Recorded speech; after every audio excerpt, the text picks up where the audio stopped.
Pag-usapan po natin ngayon itong mga bayarang DDS vlogger mo.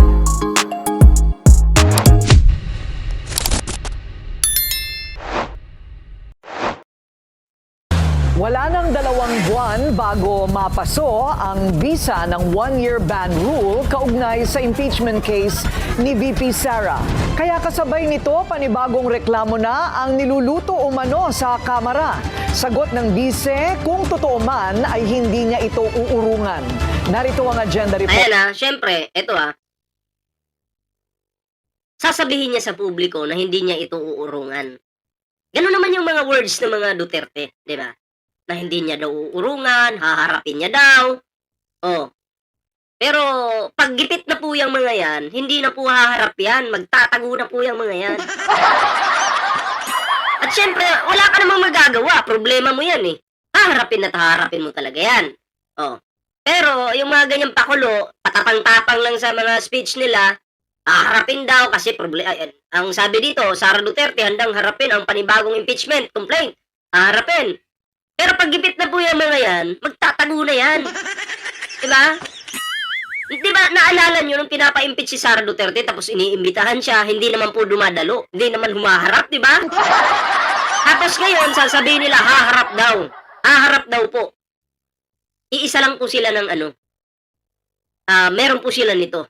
Yung biniyayaan po sila ng Ang mga Duterte at ang kanyang mga kaalyado ay biniyayaan ng kayabangan.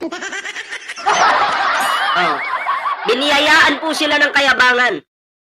Kaya ang sabi nila, haharapin ko yan at a-attend ako. Ganun yung mga diskarte ng mga yan. Katulad di ba to, haharap daw sa ICC.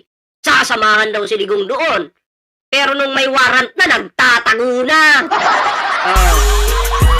Oh, yan po yun matuto na po. Naku, masanay na po kayo sa mga Duterte. Biniyayaan po sila ng kayabangan. Oh. Ang ending po niyan, pag sila'y gipit na, magtatago na. Oh, saan ka pa? Totoo, meron pa palang isa, kayabangan at kasinungalingan. Totoo po yun. Diba? Tuloy natin. Report ni Joan Manalo. Ayan, nasa hindi pa nakakapag-like, share, subscribe, kalimbangin nyo na yan. Mag-like na kayo dyan. Handa raw si Vice President Sara Duterte na harapin ang panibagong impeachment complaint. Tandaan nyo Sabi, handa na daw. Handa na nga ba?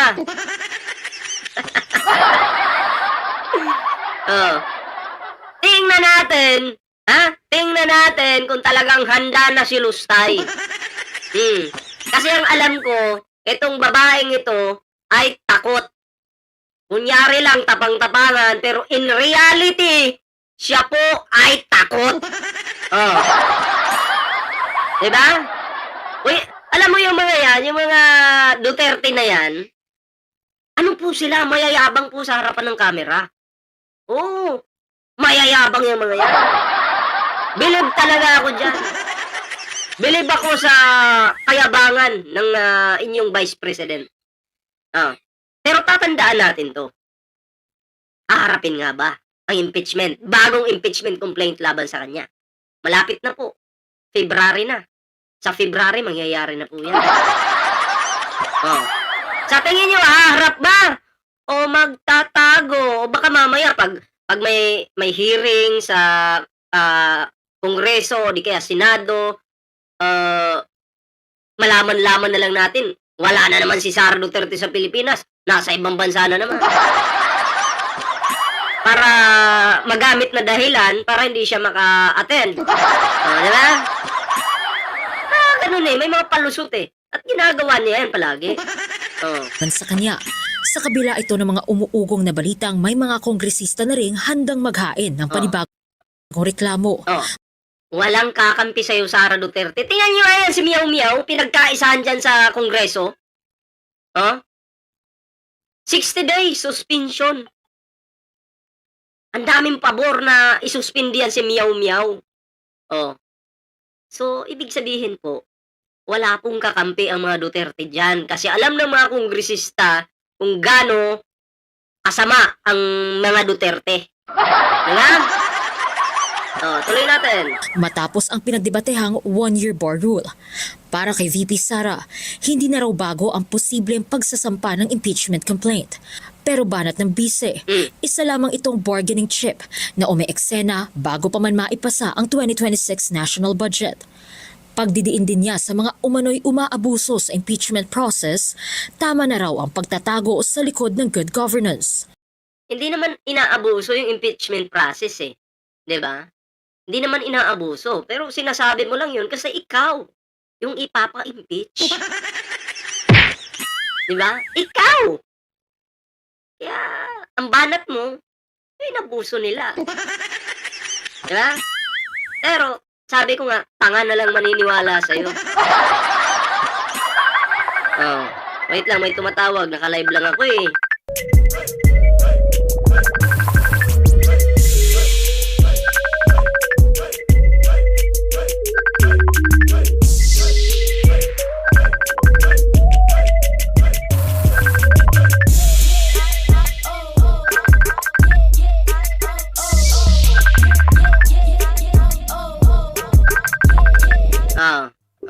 Mamaya na yung call. Naka-live lang tayo.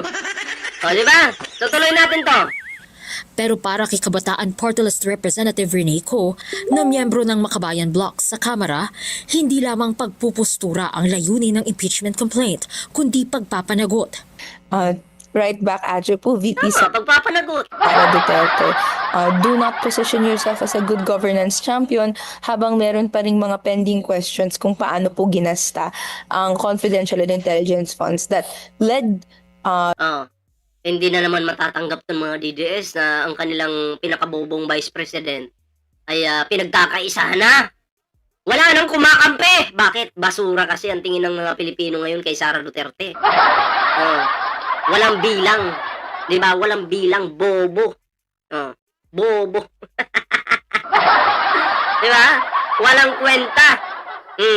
Ang tingin ng Pilipino ngayon dito kay Sara Duterte is mababang uri ng nilalang.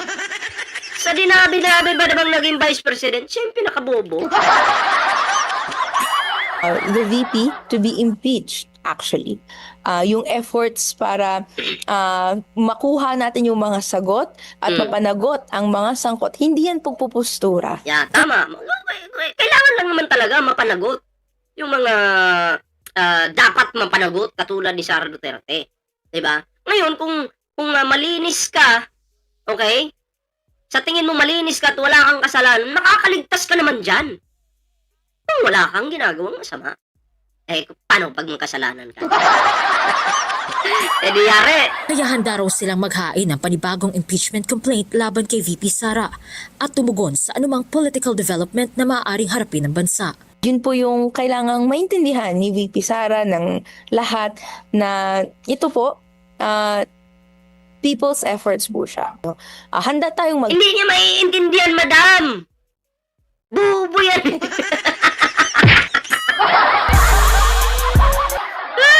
file, no? And again, yung hindi lang talaga nating masasagot is kung mag-move forward siya dahil sa ginawa nga ng Supreme Court doon sa Duterte versus House of Representatives, and even no, kung ano po yung impluensya ni President Marcos Jr. dito, because he himself was the one who torpedoed the first impeachment efforts.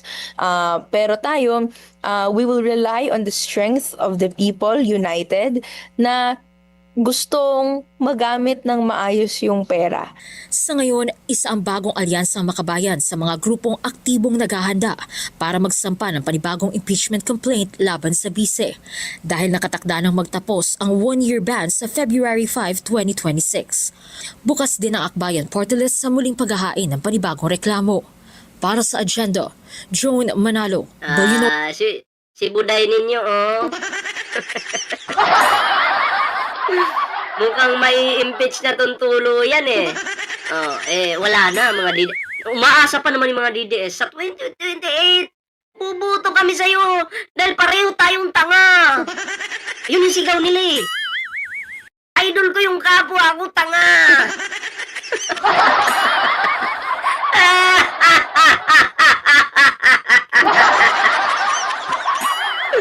Ay, walang kayo dyan. Ang mga tanga dapat nagpapahinga lang sa bahay. Ay, nako. Kayo mga pre, anong reaction nyo dito sa paparating na impeachment laban dito kay Buray? Comment down below para naman po mabasa natin. Ayan na, so, ayan.